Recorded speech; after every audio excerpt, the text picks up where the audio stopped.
some of their asks are non-starters, like overturning the results of the election that we just had.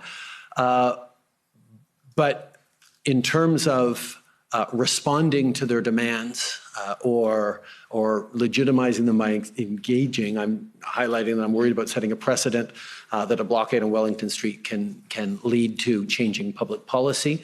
People need to be heard, but we need to get that balance right. And then she agreed that I need to be cautious and I don't want to set any bad precedents. Okay, so fairly self-explanatory. There's a willingness to discuss, but you were concerned about setting a precedent where a blockade could equal a change in public policy. Is that fair?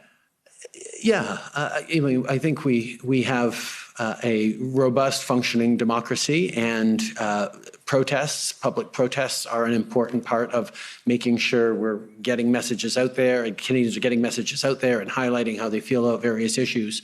But using protests to demand changes to public policy is something that I think is worrisome. Okay.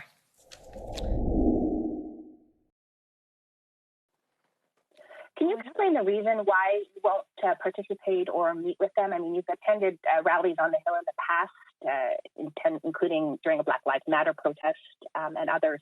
Is there a reason that you can give as for why you will not discuss or have any negotiations with this particular group? I have attended protests and rallies in the past when I agreed with the goals, when I supported the people expressing their concerns and their issues. Black Lives Matter is an excellent example of that. But I have also chosen to not go anywhere near protests that have expressed hateful rhetoric, violence towards fellow citizens.